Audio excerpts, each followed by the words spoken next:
Bom dia, boa tarde, queridos irmãos. Aqui é Jorge Campos.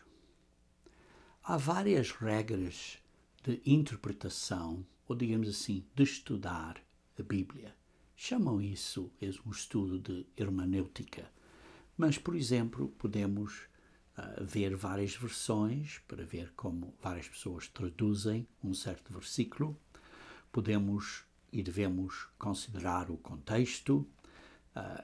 Devemos perguntar, é uma alegoria? Ou, por exemplo, é uma visão? Também devemos e isto é muito importante, deixar a Escritura interpretar a própria Escritura. E depois, às vezes, também há princípios de dualismo. E outro ponto muito importante é termos o entendimento de quem é Israel e de quem é Judá, porque muitas vezes há certas escrituras específicas a Judá e certas escrituras ou profecias específicas a Israel. E se pensamos que são o mesmo povo, não vamos entender bem essas profecias. E aí também precisamos de entender quem são os filhos de José, Efraim e Manassés. Mas hoje, irmãos, eu quero mencionar acerca de outro princípio muito importante de entendermos a Bíblia. E essa é a importância vitalíssima, de entendermos os festivais de Deus e assim também os dias santos de Deus e o que eles representam. Porque eles representam o plano de salvação de Deus para a humanidade. E então, quando temos este quadro de visão do plano de salvação de Deus bem entendido, ajuda-nos a entender melhor vários princípios e várias escrituras no Antigo e no Novo Testamento. Hoje, queridos irmãos, eu quero concentrar-me nos festivais que, digamos assim, são os festivais da primavera no hemisfério norte, mas deixe-me dizer, por exemplo, os festivais do início do ano. E eu vou descrever esses festivais, começando primeiro com o sábado semanal. E então vamos olhar a um evento literal que aconteceu, depois à verdade espiritual por trás desse evento literal e depois vamos também ver a doutrina que é aplicável, que é relacionada com essa verdade espiritual. Como eu disse, vamos então começar com o sábado.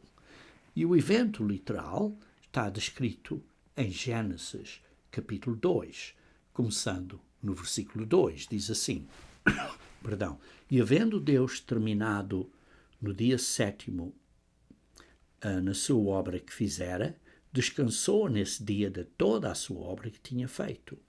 E abençoou Deus o dia 7º e o santificou, porque nele descansou de toda a obra que, como Criador, fizera. Aqui vemos o evento literal, quando Deus santificou o sábado, quando foi do período da criação do homem. Então vê-se aqui que Deus terminou o seu trabalho e ele, como diz aqui, descansou. E por isso vemos que, em primeiro lugar, que Deus, vemos aqui que abençoou esse dia, que o santificou. Ninguém pode santificar um dia. Ninguém pode santificar nada, porque não somos santos. Ninguém pode santificar nada. Só Deus é que pode santificar qualquer coisa. E então Deus aqui santificou esse período de 24 horas. E nenhum homem ou nenhuma igreja tem autorização de Deus de mudar o que Deus santificou. Ninguém tem essa. E então Deus santificou o sábado do pôr do sol a pôr do sol, que é o que chamamos hoje do pôr do sol da sexta até ao pôr do sol do sábado.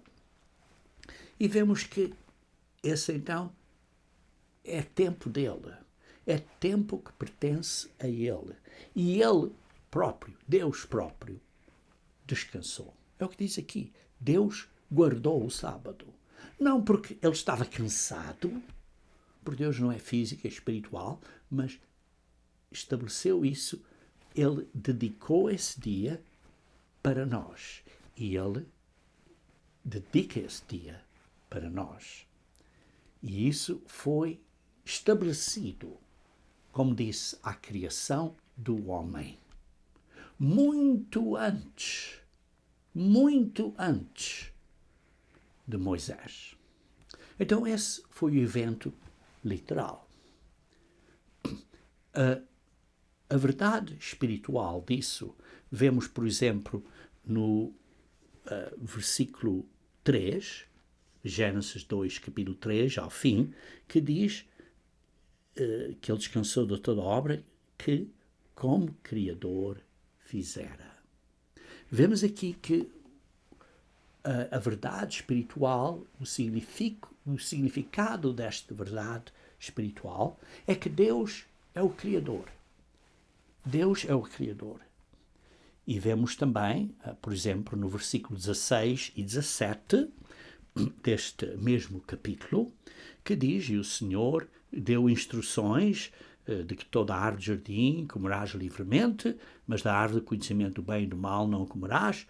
E vemos então que Deus começou a dar instruções, que são instruções de como viverem.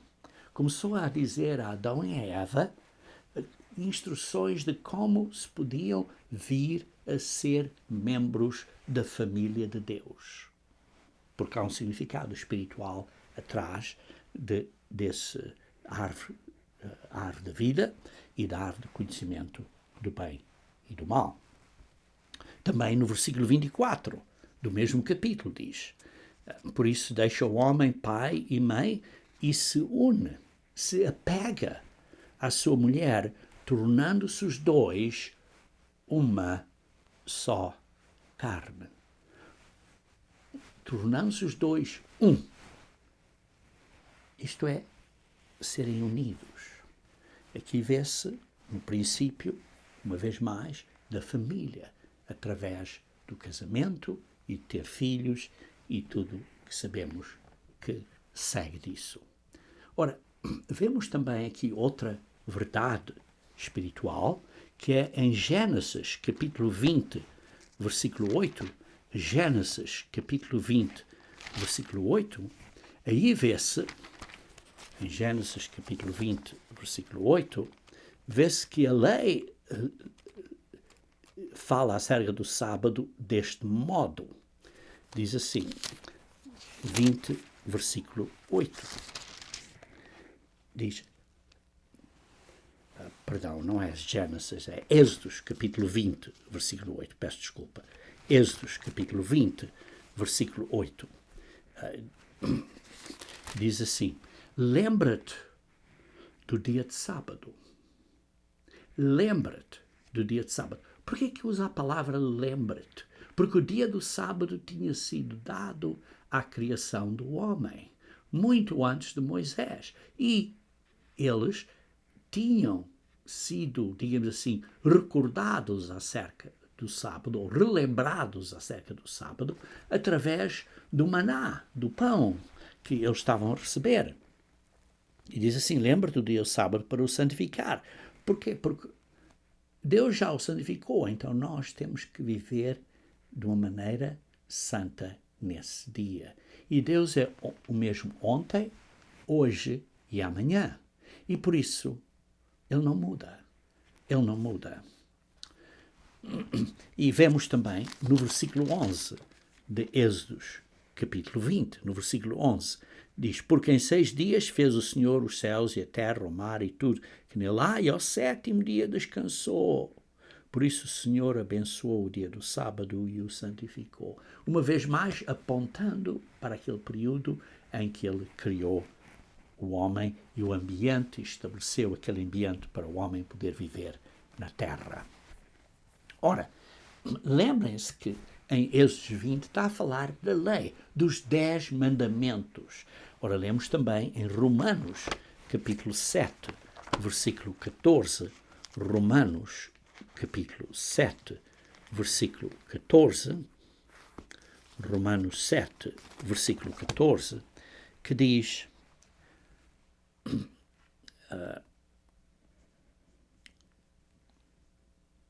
diz assim, versículo 14, porque bem sabemos que a lei é espiritual.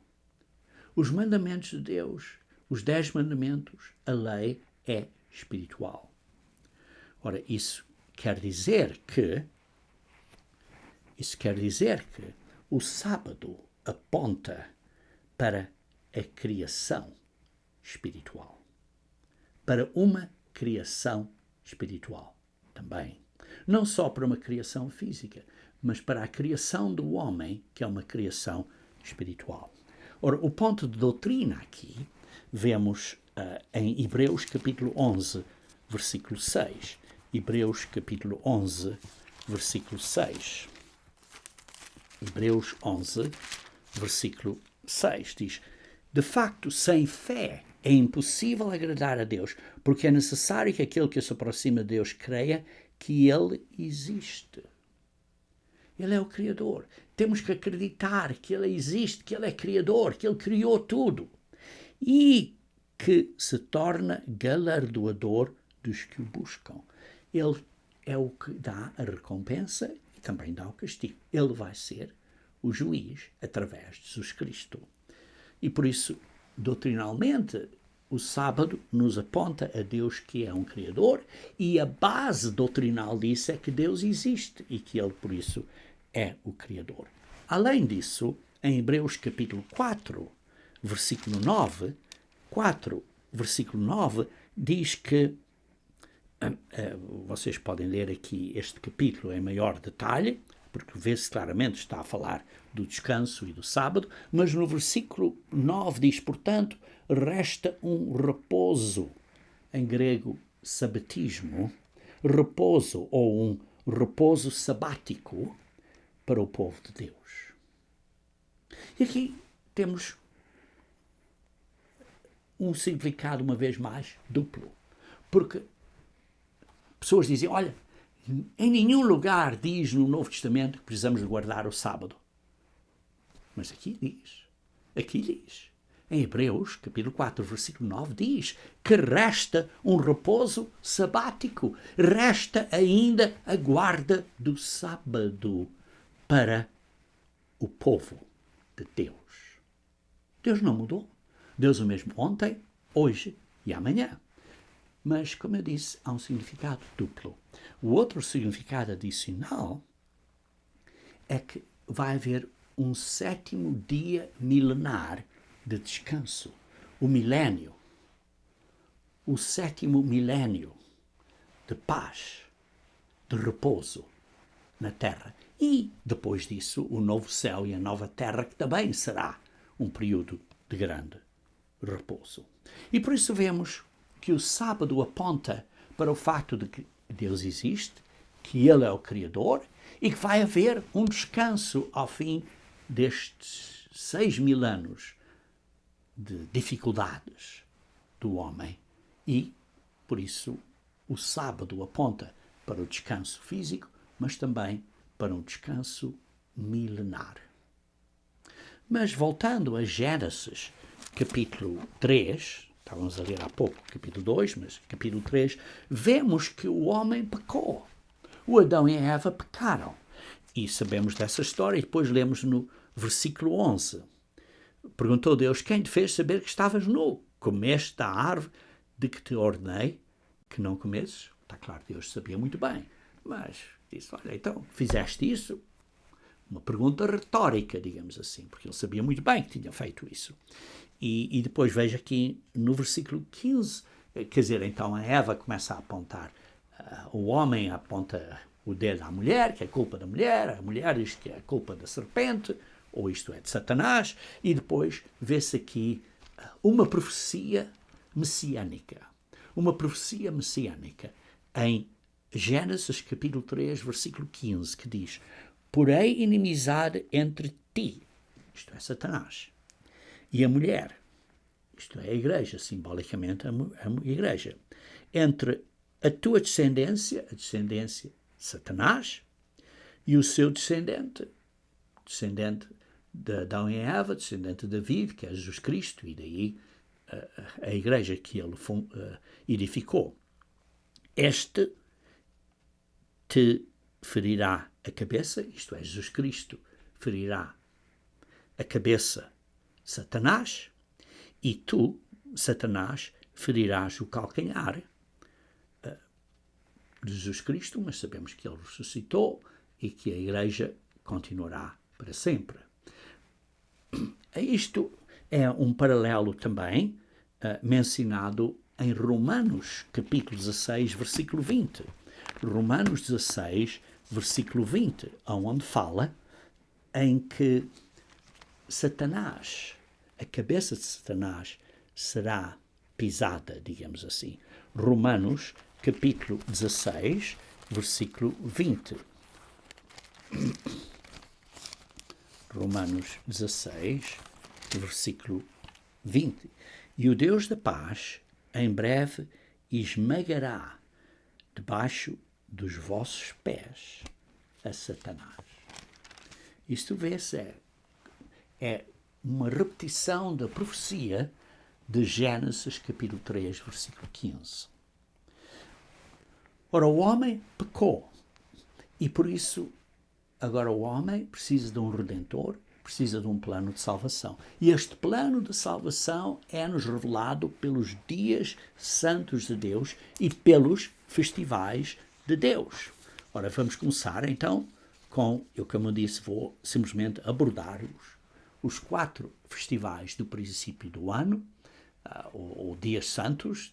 São 3 festivais, digamos assim, e 3 dias santos, mas a Páscoa é um festival, mas não é um dia santo. Depois temos o primeiro dia dos Pães Asmos, que é um dia santo. Temos o último dia dos Pães Asmos e temos o dia de Pentecostes. Por isso vamos observar esses 4, que é uma combinação de festivais e dias santos. O primeiro, que é o festival da Páscoa, não é um dia santo. É o festival da Páscoa, mas não é dia santo. Vejamos então o acontecimento. O acontecimento está em Êxodos, capítulo 12. Êxodos, capítulo 12, começa-se a ler no versículo 5. Êxodos, capítulo 12, versículo 5. E diz assim: o cordeiro será sem defeito, macho de 1 ano. Podereis tomar um cordeiro ou um cabrito, e guardareis até o 14º dia deste mês. É quando o 14º dia começar. Quando começa? Começa ao pôr do sol do 13º. O 14º começa ao pôr do sol.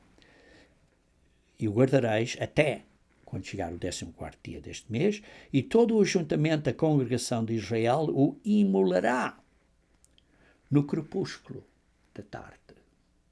O imolará no crepúsculo da tarde. O crepúsculo da tarde é, digamos assim, quando o sol se põe, mas antes de ficar completamente escuro.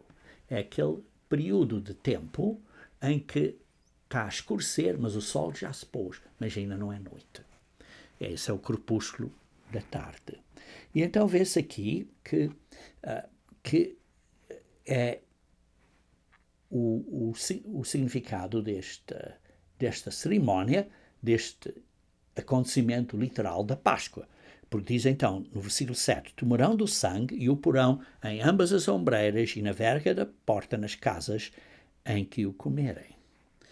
E por isso vemos aqui em que vão matar o cordeiro e vão pôr o sangue nas ombreiras da porta e na verga da porta, que representa este evento da Páscoa, que é no dia 14. Por isso, ao início do dia 14 fazem isso. Depois vejam no versículo 11, ainda de Êxodo 12.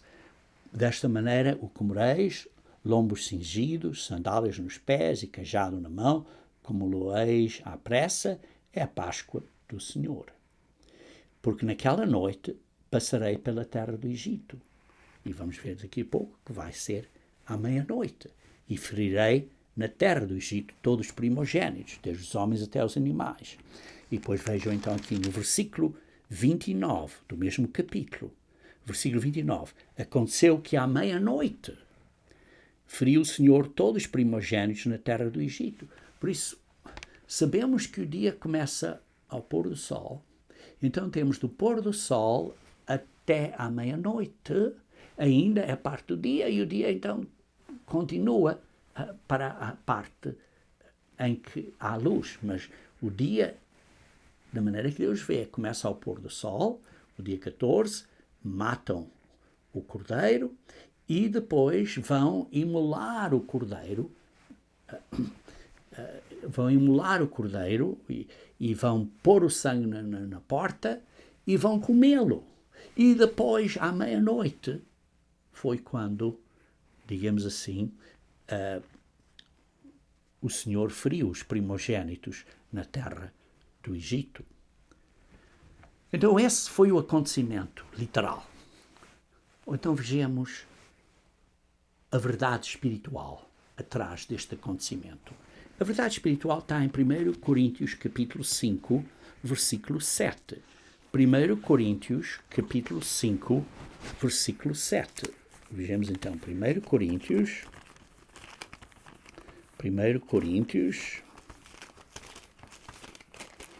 capítulo 5,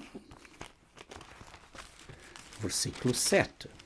Aí lemos: lançai fora o velho fermento, para que sejais nova massa, como sois de facto sem fermento, pois também Cristo, nosso Cordeiro Pascal, foi imolado.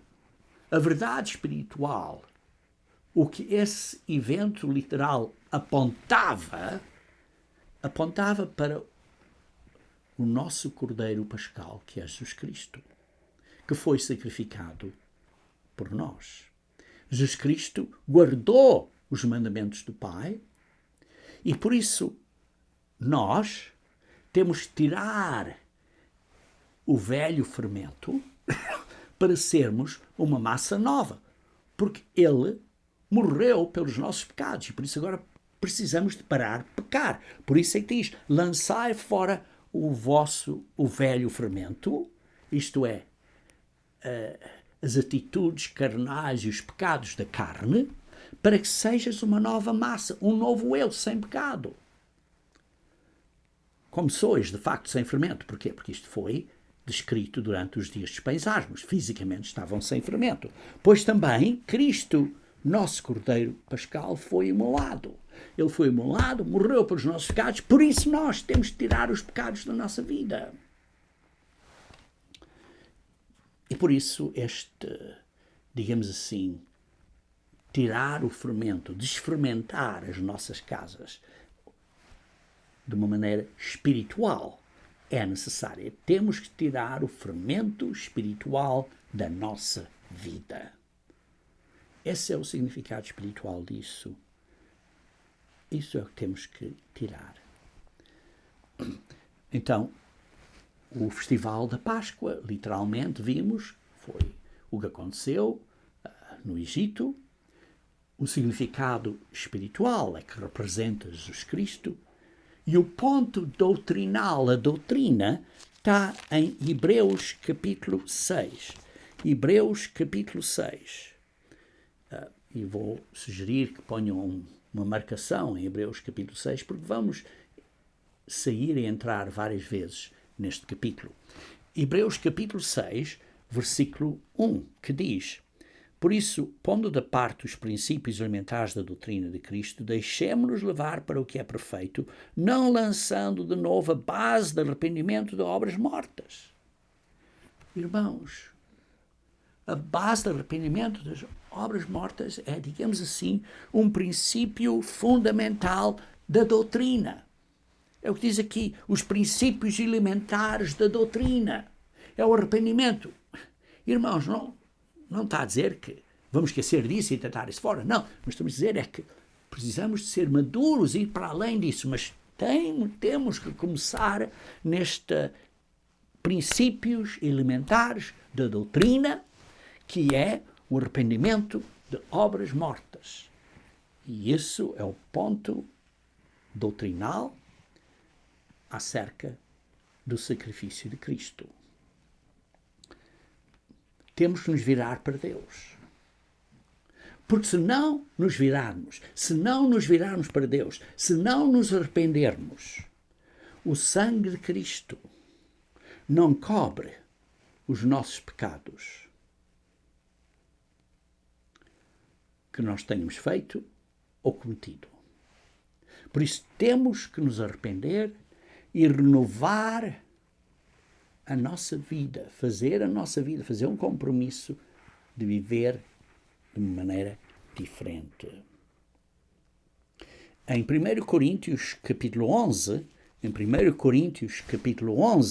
versículo 28 e 29, dá outro ponto doutrinal acerca deste dia, que é: examine-se, pois, o homem a si mesmo, e assim como do pão e beba do cálice. Precisamos nos examinar a nós próprios para tomarmos parte da Páscoa, isto é, do pão e do cálice. E lembra-se, no Antigo Testamento, a Páscoa só podia ser celebrada por aqueles que eram circuncisos. Igualmente, no Novo Testamento, só aqueles que são circuncisos espiritualmente é que devem de participar da Páscoa. Então, no versículo 28 diz: examine-se, pois, o homem, assim então coma, o simbolismo da Páscoa, da nova aliança, que é o pão e o vinho, pois quem come e bebe, sem discernir o corpo de Cristo e o corpo espiritual de Cristo, come e bebe juízo para si. E por isso esse é um ponto doutrinal do festival da Páscoa. Depois temos o próximo acontecimento literal, que é o primeiro dia dos pães asmos. Ora, vejamos em Números 33, versículo 3. Números 33, versículo 3. Em Números 33, versículo 3, diz assim: partiram, pois, de Ramsés, isto é, do local onde eles estavam no Egito, no 15º dia do primeiro mês, no dia seguinte ao da Páscoa. Ora, sabemos que a Páscoa é no dia 14. E quer dizer, no dia seguinte foi no dia 15. Começou ao pôr do sol do dia 14, foi o começo do dia 15. Por isso, saíram do Egito, começaram a sair do Egito, digamos assim, no dia 15. Não no dia 14, no dia 15. No dia 14 foi a Páscoa. Não no dia 15. No dia 14 foi a Páscoa. Bem claro. E no dia seguinte, é o que diz aqui, ao da Páscoa, é que saíram. Isto foi no dia 15. E vejam em Deuteronômio 16. Deuteronômio 16, versículo 1. Deuteronômio 16, versículo 1. E diz assim: guarda o mês da Abib, que é o mês de Nissan, que é o primeiro mês do calendário hebraico, e celebra a Páscoa do Senhor, teu Deus, porque no mês da Abib, isto é, no mês de Nissan, no primeiro mês do calendário hebraico, o Senhor, teu Deus, te tirou do Egito, quando? De noite. Então, na noite do dia 14, mataram o cordeiro.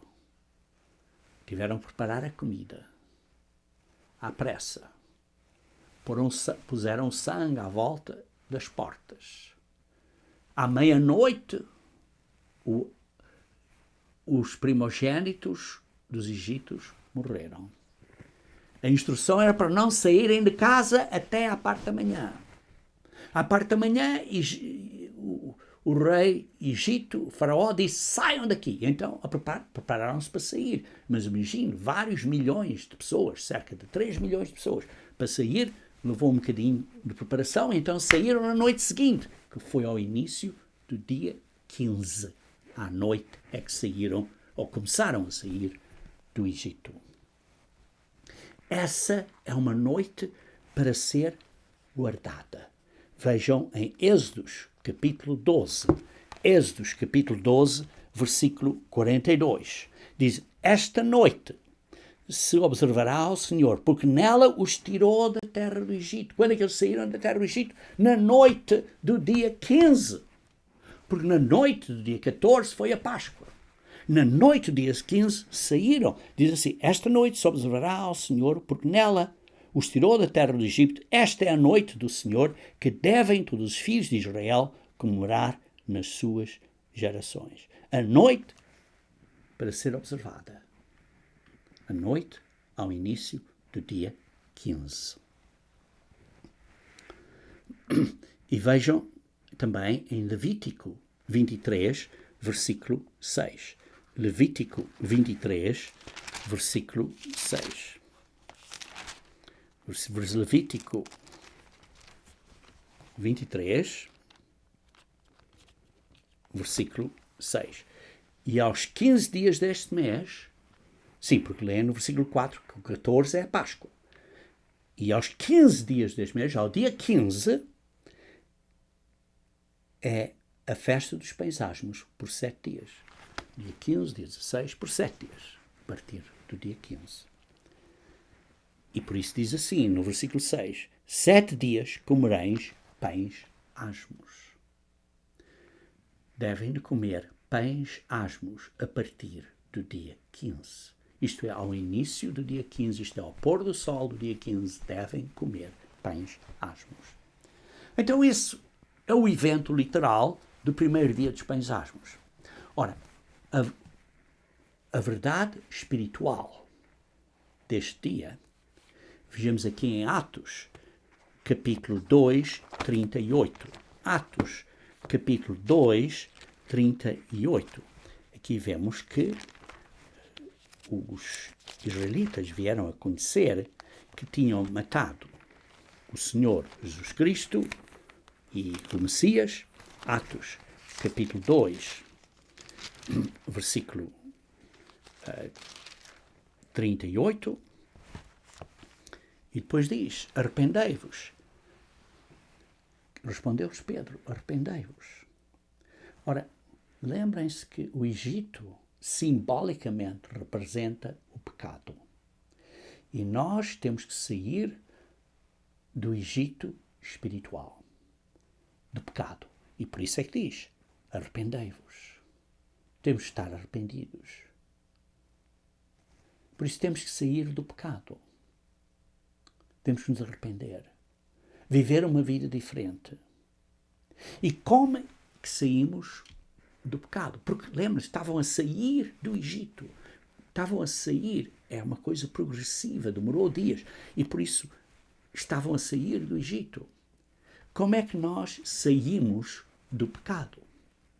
Estou a ver então o simbolismo, o significado desta verdade, o significado espiritual. Em João capítulo 6, João capítulo 6, versículo 22, João capítulo 6, versículo 22, lemos: no dia seguinte, a multidão que ficara do outro lado do mar notou que ali não havia senão um pequeno barco e que Jesus não embarcara nele com os seus discípulos, tendo eles partido sós. Entretanto, outros barquinhos chegaram de Tiberíades, perto do lugar onde comeram o pão. tendo o Senhor dado graças. Quando, pois, viu a multidão que Jesus não estava ali, nem os seus discípulos, tomaram os barcos e partiram para Cafarnaum à sua procura. E, tendo-o encontrado no outro lado do mar, lhe perguntaram: Mestre, quando chegastes aqui?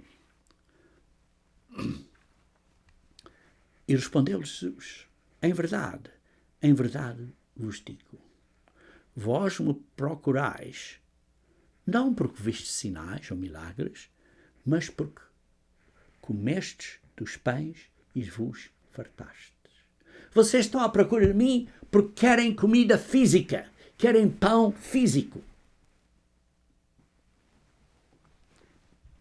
Então Jesus diz: trabalhai não pela comida que perece.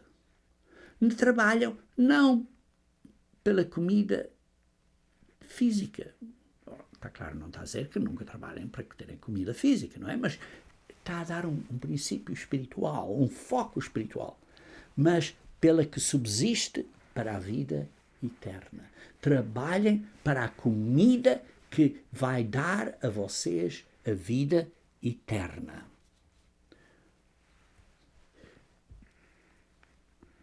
Irmãos, a palavra de Jesus Cristo era a vida eterna. É a vida eterna. Ele é o pão da vida.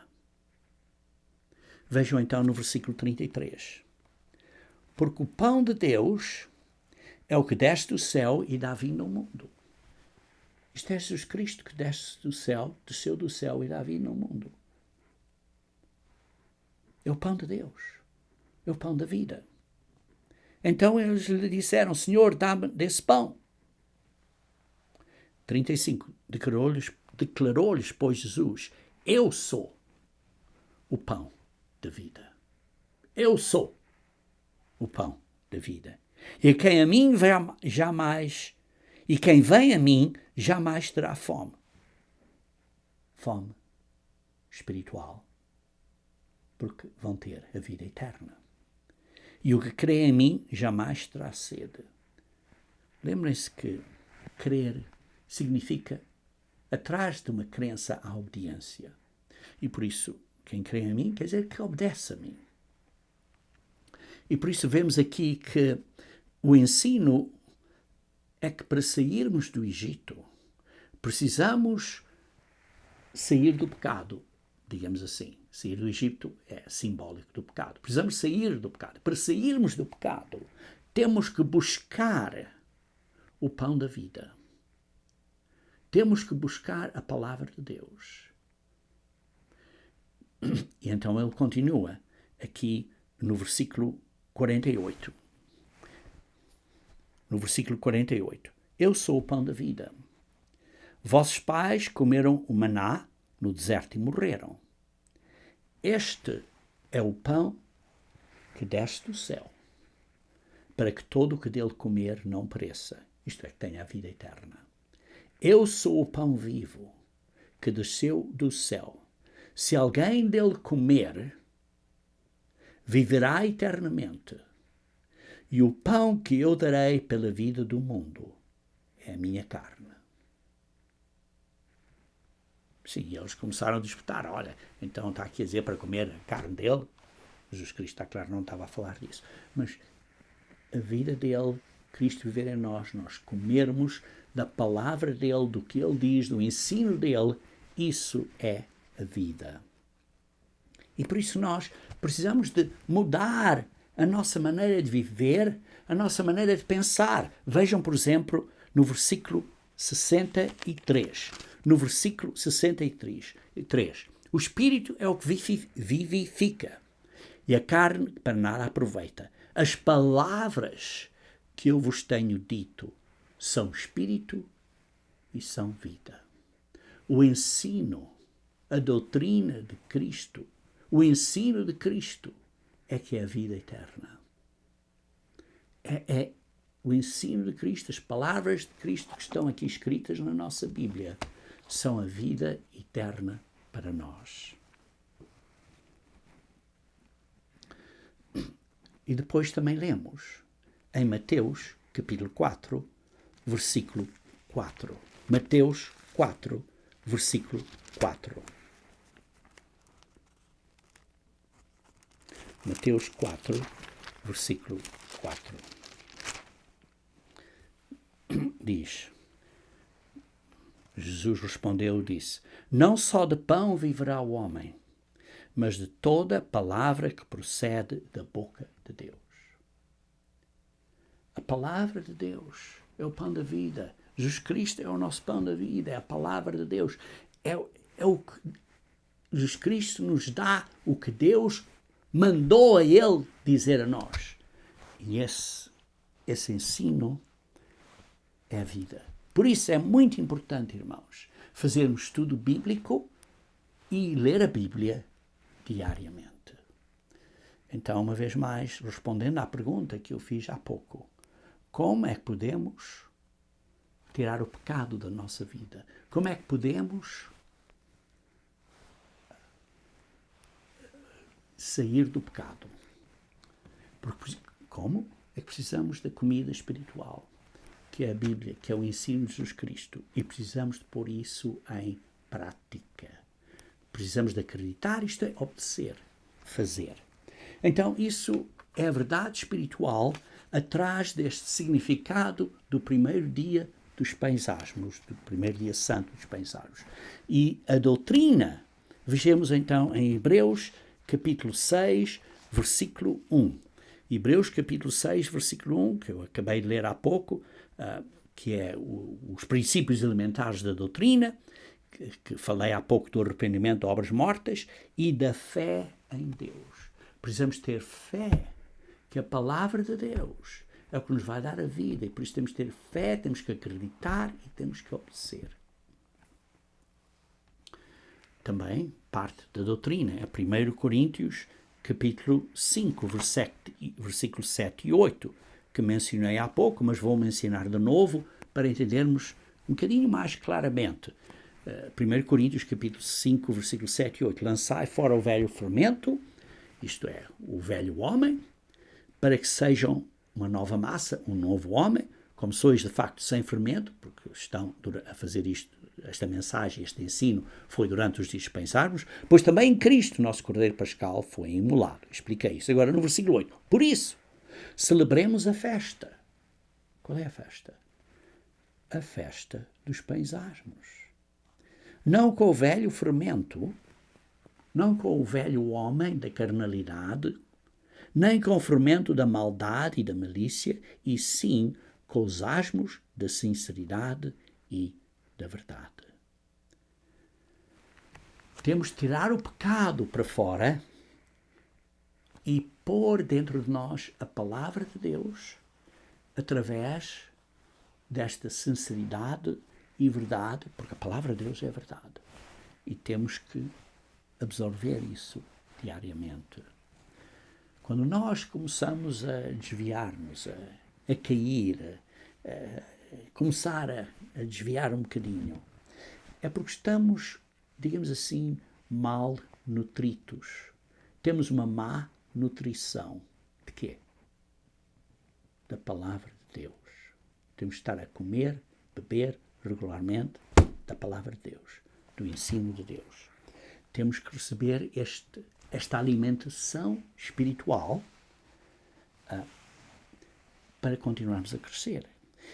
E por isso precisamos de fazer um hábito em nós, diariamente, e ter uma mente acreditando nisto, em fé, porque é o que temos que fazer. Em Efésios capítulo 4,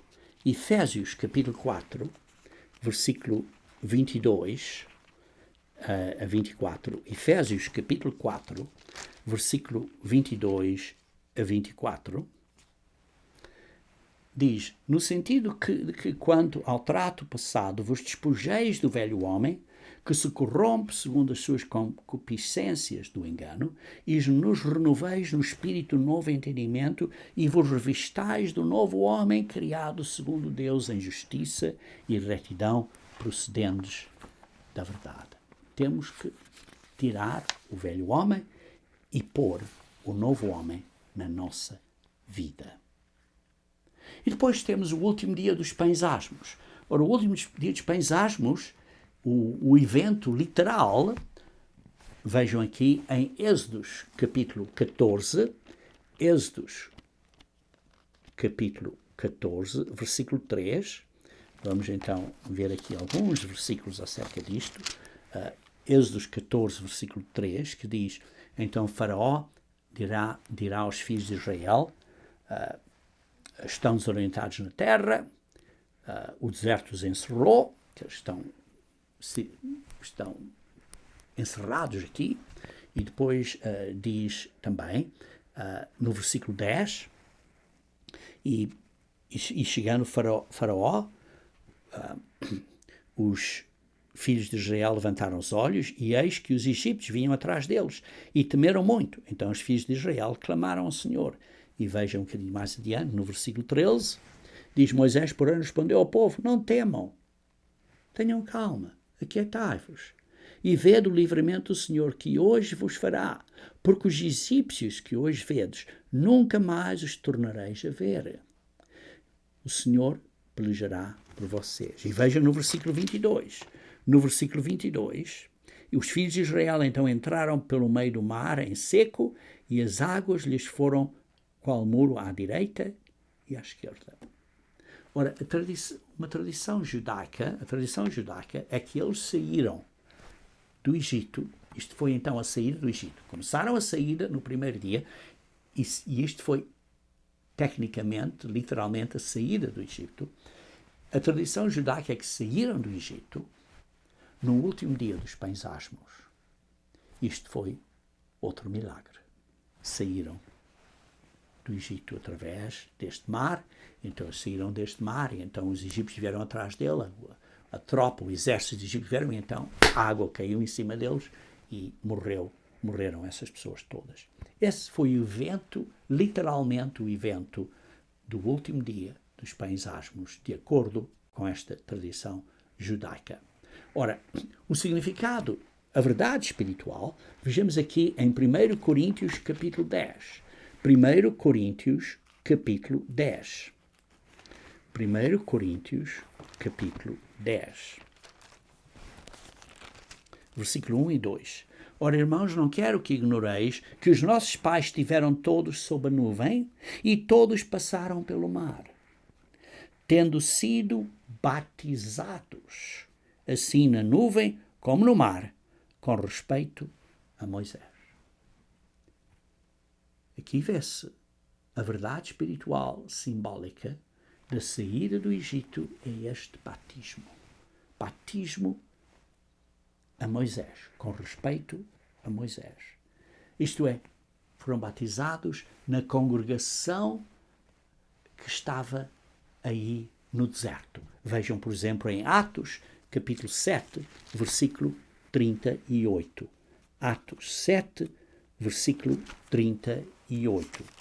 Chama esta congregação aqui, diz assim: e este Moisés que esteve na congregação no deserto.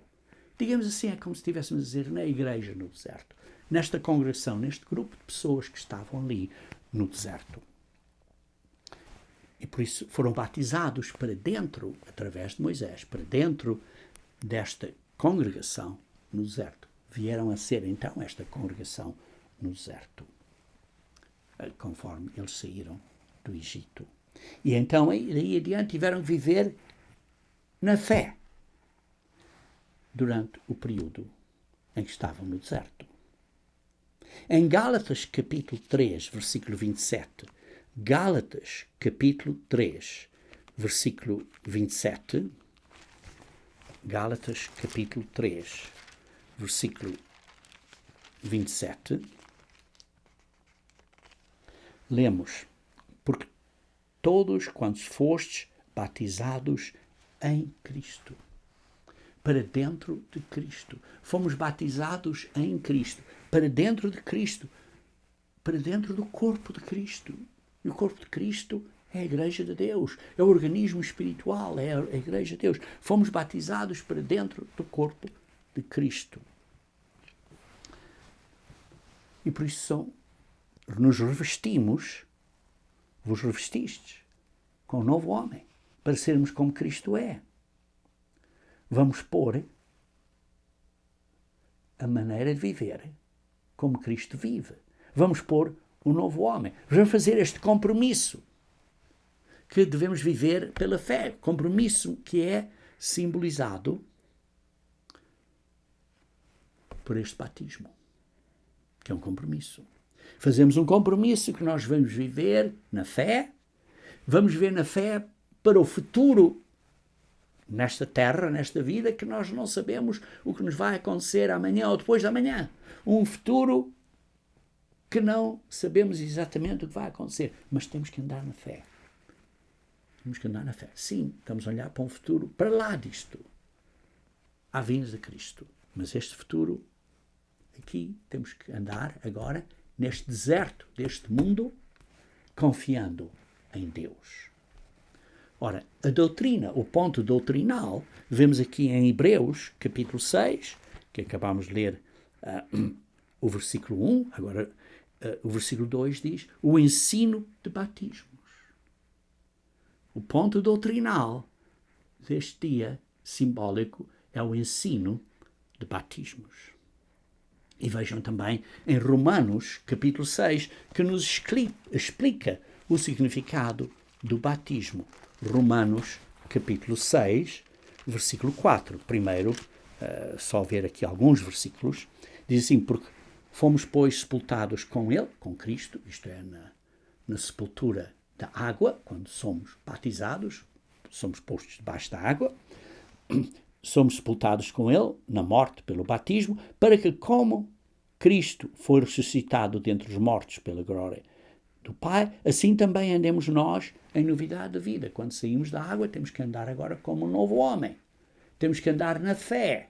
Fazemos um compromisso e temos que andar agora na fé. Vejam no versículo 6. Sabendo isto, que foi crucificado com ele o vosso velho homem. O vosso velho homem foi crucificado e morreu. Temos que fazer com que o velho homem morra, para que o corpo do pecado seja destruído e não sirvamos o pecado como escravos. Vê-se aqui o significado do batismo. E vejam então no versículo 12. Versículo 12. Não reine, portanto, o pecado em vosso corpo mortal, de maneira que obedeceis às suas paixões. Nem ofereceis cada um os membros do seu corpo ao pecado, como instrumentos de iniquidade, mas oferecei-vos a Deus como ressurretos dentre os mortos e os vossos membros a Deus como instrumentos de justiça. Isto é, sendo um novo homem.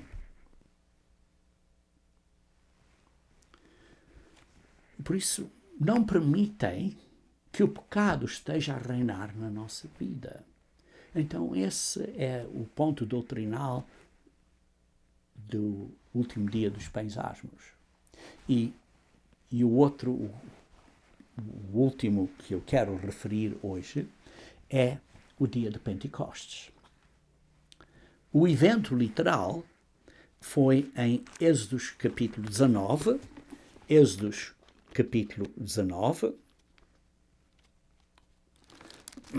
versículo 1, diz, no terceiro mês da saída dos filhos de Israel da terra do Egito, no primeiro deste mês vieram ao deserto de Sinai, e depois um bocadinho mais adiante, no versículo 15, lemos, e disse o povo, estáis prontos ao terceiro dia, disse ao povo, e não vos chegais a mulher, então já foi esse dia. Ao amanhecer desse terceiro dia, houve trovões e relâmpagos e uma espessa nuvem sobre o monte e muito forte clangor de trombeta, de maneira que todo o povo que estava no arraial se estremeceu. E vejam então no versículo 20, descendo o Senhor para o cimo do monte Sinai, chamou o Senhor a Moisés para o cimo do monte, Moisés subiu, e versículo 21, e o Senhor disse a Moisés, desce, adverte ao povo para não traspasse o limite até ao Senhor para vê-lo, a fim de que muitos deles não pereçam. E depois, então, no capítulo 20, versículo 1, vê-se, então, falou Deus todas estas palavras, e então ele deu os 10 mandamentos.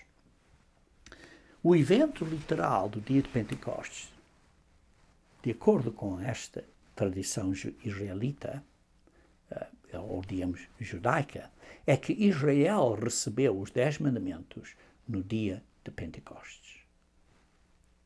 E a verdade espiritual é que nós recebemos o Espírito Santo no dia de Pentecostes. Capítulo 2, versículo 1, Atos, capítulo 2, versículo 1 a 4. Vejamos aqui. Ao cumprir-se o dia de Pentecostes, estavam todos reunidos no mesmo lugar. De repente veio do céu um som como de um vento impetuoso, encheu toda a casa onde estavam assentados, e apareceram distribuídas entre eles línguas como de fogo, e pousou uma sobre cada um deles, e ficaram todos cheios do Espírito Santo. Vê-se aqui que o Espírito Santo foi dado no dia de Pentecostes. E então vê-se aqui o sinal, começaram a falar em línguas, porque as pessoas entendiam o que eles estavam a dizer, e conforme o Espírito lhes concedia que falassem. Vê-se aqui que receberam a verdade espiritual atrás do dia de Pentecostes, é o dia em que nos foi dado o Espírito Santo. Em Romanos capítulo 8, versículo 14, Romanos capítulo 8, versículo 14, lê-se Romanos 8, versículo 14.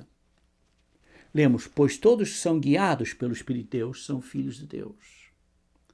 Temos que ser guiados pelo Espírito de Deus. O Espírito de Deus precisa nos guiar. Nós precisamos de ser seguidores do que o Espírito de Deus nos guia. Porque não recebeste o espírito de escravidão para viveres outra vez atemorizados, mas recebeste o espírito de adoção. E uma melhor tradução seria o espírito de filiação, baseados no qual chamamos Abba, Pai. O próprio Espírito de Deus, testifica com o nosso espírito, isto é, com o espírito do homem no homem, que somos filhos de Deus. Somos filhos de Deus. E depois vemos então a obra do Espírito Santo de Deus em nós, que está em 2 Tessalonicenses, capítulo 2, versículo 13. 2 Tessalonicenses, capítulo 2, versículo 13.